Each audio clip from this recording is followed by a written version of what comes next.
The recent developments in large language models is fascinating. We are seeing many open source competitors and very good competition between the various companies. But I think that can't be said about the image generation models. I mean, even in this realm, we have the three great models, that is Stable Diffusion, DALI, and Midjourney. And there hasn't been anything new going on. And even after having these three models, a user is not completely satisfied with their decision, right? For example, if you go on to Midjourney, it creates very good realistic images. But when it comes to prompt adherence, it doesn't follow prompt very nicely. And also it's not open source. When you go into DALI 3, the generations are not realistic, but it adheres to prompt very nicely, but still it's not open source. When it comes to Stable Diffusion, neither it has very good realism nor does it have very good prompt understanding.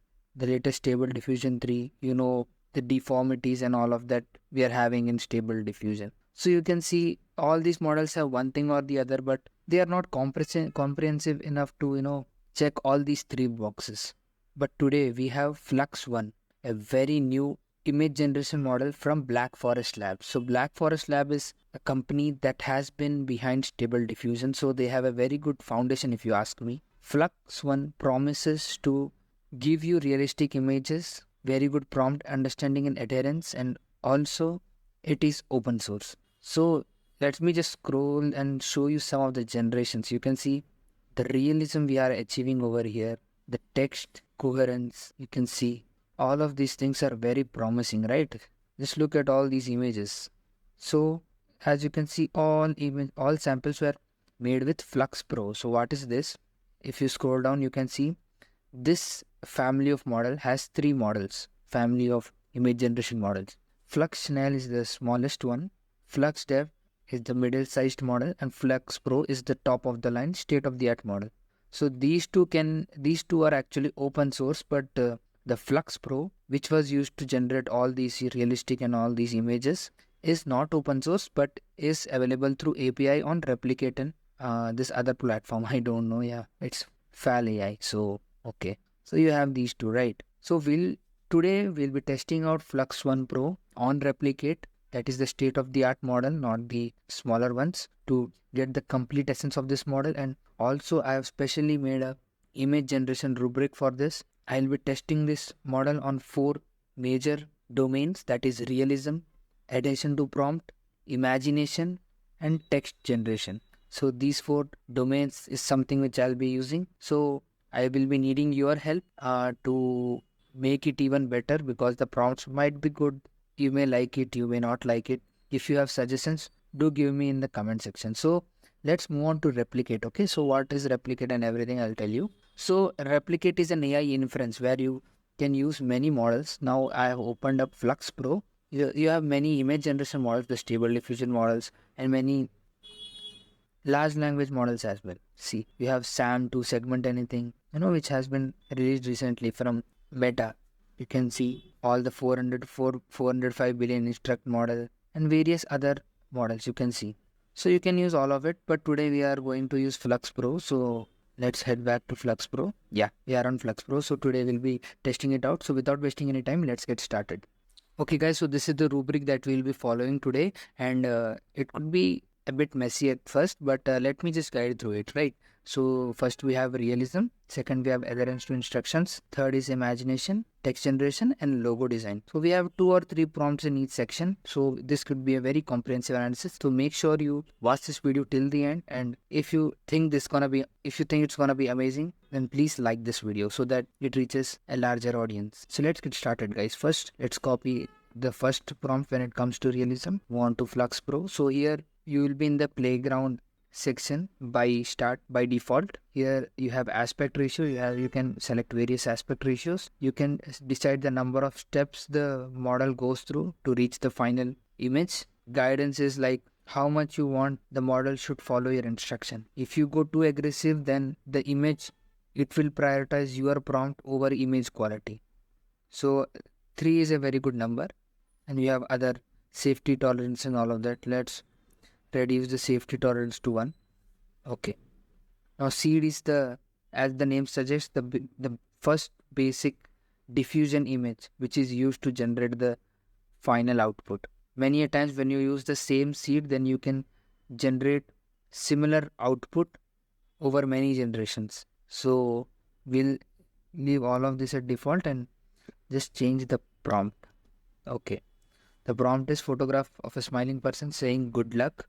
With their right hand held up, fingers crossed, the person's face is visible, showing a friendly expression. The right hand is in the foreground with the index and middle fingers clearly crossed.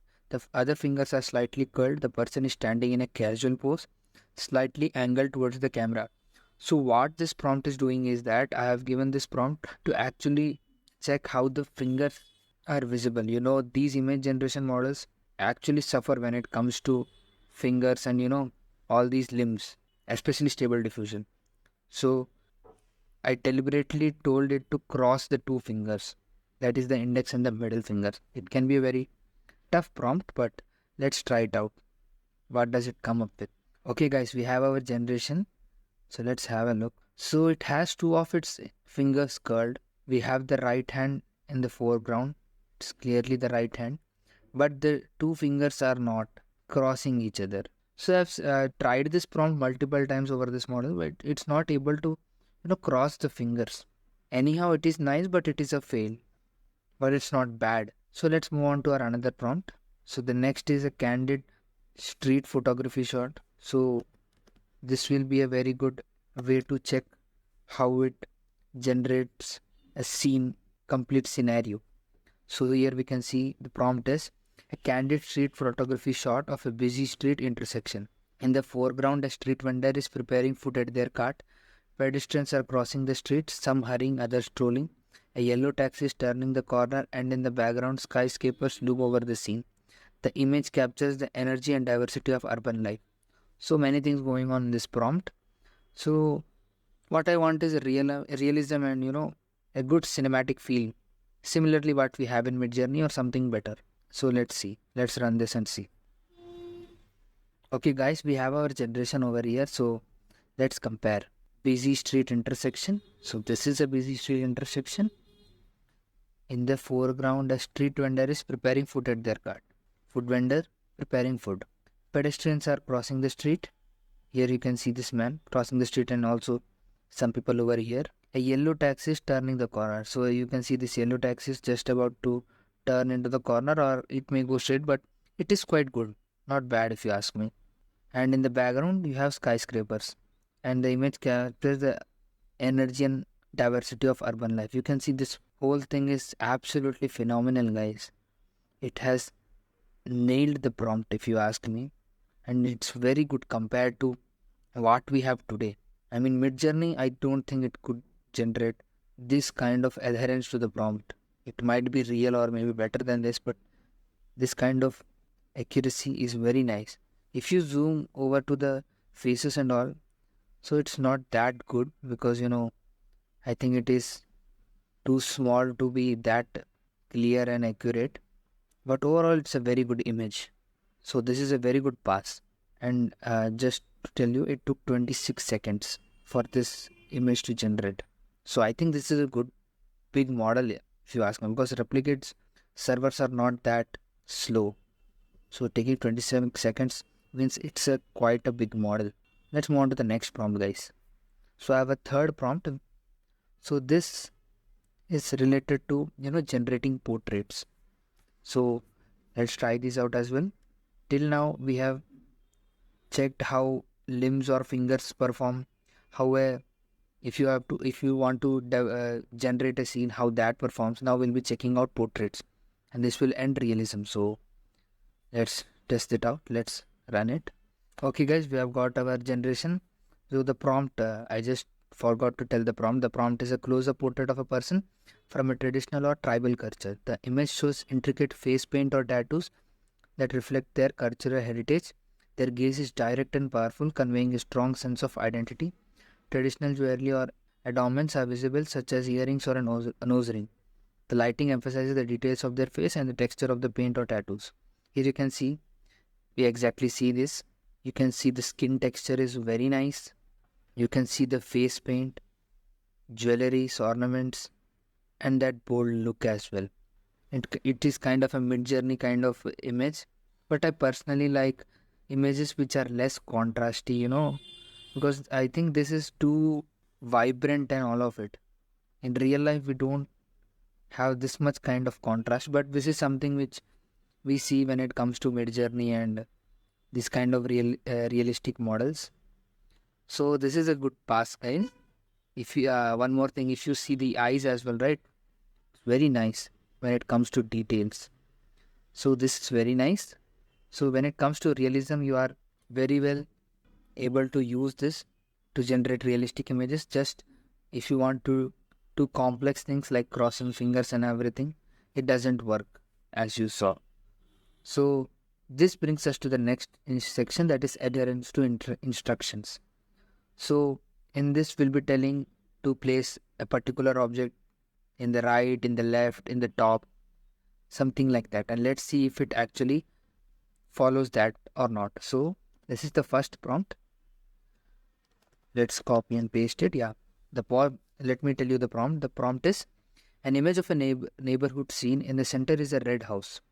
To the left of the house stands a green tree. A blue car is parked in the front of the house.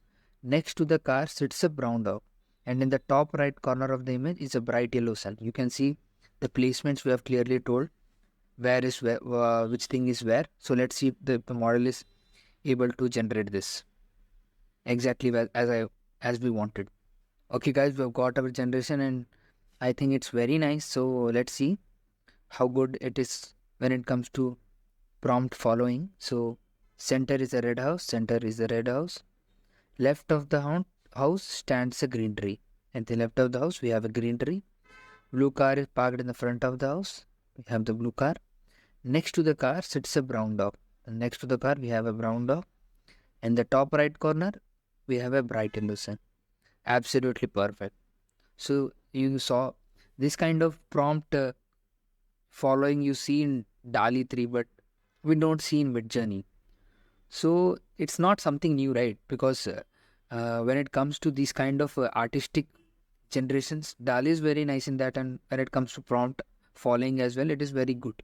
But the next prompt is something which I actually think is necessary. So this is same a prompt following prompt, that is this also tells to place certain objects in certain places, but this has to generate a real photograph. So now it has to be realistic like Midjourney, and also it should follow the prompt like DALI 3. So this is interesting. Let's see if it's able to do it or not. Let me read the prompt. The prompt is a real photograph of a kitchen scene. On the left, a silver refrigerator with alphabet magnet spelling hello on its door. In the center, a wooden table with a bowl of mixed fruits, apple, bananas and oranges. To the right, we have a black cat sitting on a windowsill looking outside. A clock on the wall shows 3:30. So the last one could be different or could be difficult, but for the most part it should follow the prompt. So let's run it and let's see. Okay guys, we've got our generation. So let's see. Okay, a real photograph of a kitchen scene. This is a kitchen scene. On the left we have a silver refrigerator. This is the silver refrigerator with the alphabet magnet spelling hello. So we do see the alphabets HELLO, but it's a bit jumbled if you ask me. When I was trying this prompt previously, right, I got this correct. So let's first check this and we'll regenerate. Okay, let's see if it's getting the text right or not. Now, mixed fruits, right? In the center we have a wooden table. And with a bowl of mixed fruits. Let's see. Fruits are apple, bananas, or oranges. We have apple, bananas, and oranges. Very nice. To the right, we have a black cat sitting on a windowsill. So it's not exactly sitting on the windowsill, but it is somewhat right. Okay, let's head back. Okay, and looking outside. So it's not looking outside, and the clock on the wall shows 3:30. Let's zoom this and see. I think it is somewhat near to 3 and somewhat near to this 6. So it is not completely wrong, but it is okay. Let's do one more generation. Okay, let's see if we are able to get this text right or not. Okay, we have got one more generation, and even is this one we are not able to get the alphabets right. So, but the most of the part it is following the prompt. So I would like to give it a pass. So as we saw, when it comes to prompt following, this model does very nice. So now let's move on to imagination. Now, imagination is like making something which is not present in real life. So the first prompt is, let me just copy and paste it so that you can see it. Okay. The, the prompt is a fire in the shape of a dancing person. The flames form the outline of a human figure with arms out and legs bent in a dance move. There is no actual human body visible, just fire making the shape of a dancer. So let's see if it's able to do this. So it is telling that NSFW content detected. So I think there was nothing wrong in the prompt. Okay, I have similar kind of prompt. We'll use that one. Okay, so I have this prompt, and listen out, it's very interesting. So design a cosmic zoo exhibit featuring a creature that's hybrid of 5 different animals from across the universe. The creature should be both believable and fantastical, with clear traits from each contributing species. Include a habitat that caters to its unique needs. Very hard prompt, I guess. Let's see. Okay, guys, we have got the generation. So at the bottom, we see some kind of text, happy big something like that. I don't know, it might have come out from the training data or the images which were used to train these kind of images.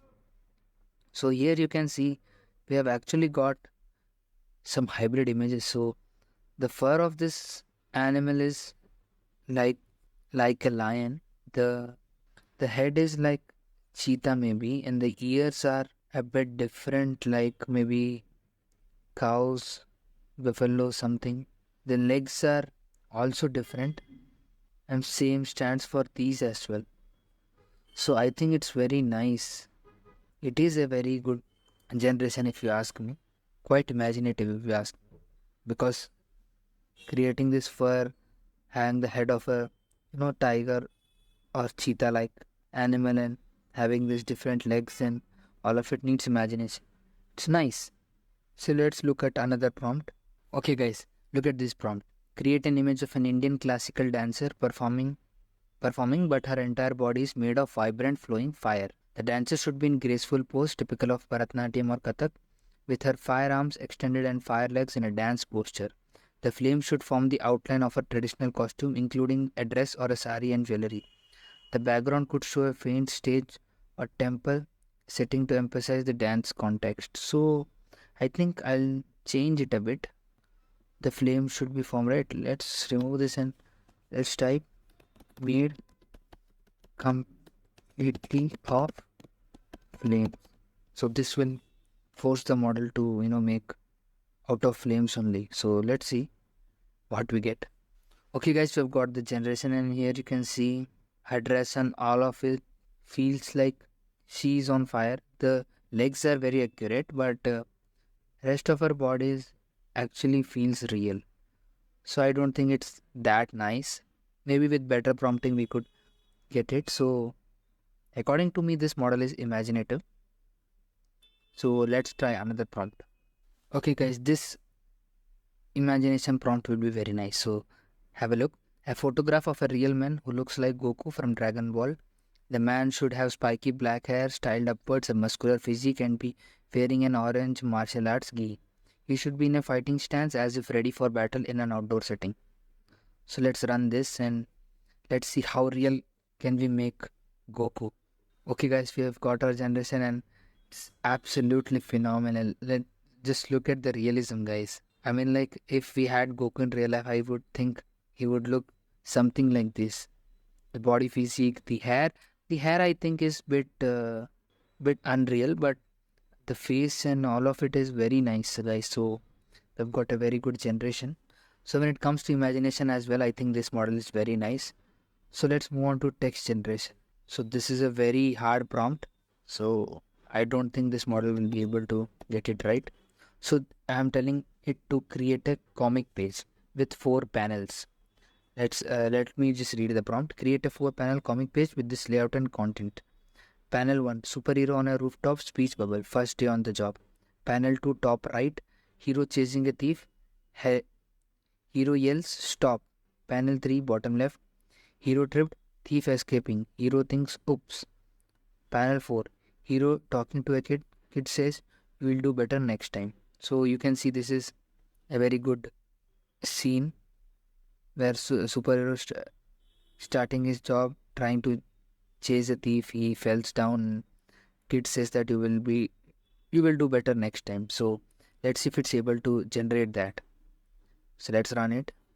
Okay guys, we've got our generation. We have that comic look, and here it has got that superhero logo as well. Very nice. But the text is not very right. Like if you know what you're trying to type, you might get it. You just can see a glimpse of first day of job, something like that. And here it is, he's saying stop. Here again he's saying stop, but I don't see him falling down. And here it says you will do better next time. So caps is something which was not there in the text we told it. So quite okay, but not accurate. I mean, like if you give very complex prompt, it is hard for it. Let's do one thing, right? Let's give this prompt to Dali and see how Dali performs. So I have my ChatGPT subscription. So let me just, okay guys, I am on ChatGPT 4.0. So let's see. Let's generate this image. Okay, we have got a very good generation, but I told to have 4 panels, it has 6 panels. The text is something which is very nice. So when it comes to text, I think you can see none of the text is like wrong or something. Text is very nice, but not following the prompt very nicely. What it did is, guys, first it was going to generate an image, but then it stopped and it's doing. See, it says let's try again to create the comic page. I'll describe it in detail. Now it described the 4 panels in detail. Then it generated, but still it's not 4 panels. Here in replicate we have 4 panels clearly, but the text is something which is not right and also not following the prompt accurately. So both of the models are not very accurate, but the prompt is also very hard. So let's move on to another prompt that I have. So this will be useful if we are creating any kind of thumbnails or posters. This will be very nice. So the test is a movie poster titled The Last Starship. Large sci-fi font at the top displays the title. Below it, a tagline reads, "The final journey begins." The center shows a futuristic spaceship flying through a colorful nebula. A coming soon tag and the year 2150 sit in the corner. All text is clear and legible. So let's see what we get from this. Okay guys, we have got the image and I think it's very nice. You can see the title, The Last Starship, clearly at the top, and then the final journey begins. You see the futuristic spaceship flying through a nebula. You can see the nebula at the background, and below it says coming soon, and also the year is mentioned, but it is mentioned 21.50, a bit wrong, and I don't know what these two is, but it's quite okay if you ask me. With a slightly better prompting, I think we can get even better images. Let's do one thing, right? Let's try this prompt with Dali, because why not? Let me start a new chat, and let's paste this. Okay guys, we've got the poster and it is showing the poster is stick on the wall. It's nice. So the last starship is present. What the prompt exactly was? So the last starship, right? We told the last starship title should be present at the top. So it has not done that. It has given us the text correctly, but it has not followed it. So it's taking its own decisions. Coming soon is at the top, and we are seeing 1, 2, 3, 3 coming soons and all of it. So the generation is nice, but it is not following the prompt how Black Forest is doing, right? I mean, the Flux model is doing. We saw this even in the previous one as well. It follows the prompt very nicely compared, even I think even better than Dali. So anyone would prefer this uh, other than that. So when it comes to text generation as well, it is absolutely nice. So let's try the last thing, that is logo design. Let me paste this. So the prompt is: design a logo for a coffee shop named Brew and Bean. Create a circular emblem with a coffee cup silhouette in the center. The cup should have rising stem that forms a subtle bean shape. Around the circle, place the text Brew and Bean in a clean modern font. Use warm brown fonts for the main design with a touch of green to hint at freshness. The overall style should be simple and memorable, suitable for use on signage, packaging, and digital platforms. So let's see. Okay, guys, we've got the generation. We can see Brew and Bean over here, but it's not very accurate, and the cup is very nice and the colors are very nice, but not the text. So we are seeing this regularly that when it comes to text, right, it is right, but the quality of text is not very nice, but it follows the prompt very nicely. So this brings an end to our test. So according to me, this model is state of the art in my opinion, the best, because not because it excels vastly in any one category, but it does everything good, which makes it very versatile and more usable. Okay guys, so we generated this image, right? So wouldn't that be nice if we could, animate this image like this paper going, we could animate this or make some kind of movement in this. Also in the various images that we had previously, if we could make them real, make them move, wouldn't that be nice? We have previously checked out Kling AI on our channel, which exactly does that, and I have shown many demos as well. So why not generate images and memes from this model and animate them and make them realize them on Kling AI. So I'll be doing that on my next video. If I have made that, it would be hovering at the top right corner. If you want to check out Kling AI, it will be on the top left. I hope you liked this video analysis. If it was worth it, give me a like, and thank you guys for watching.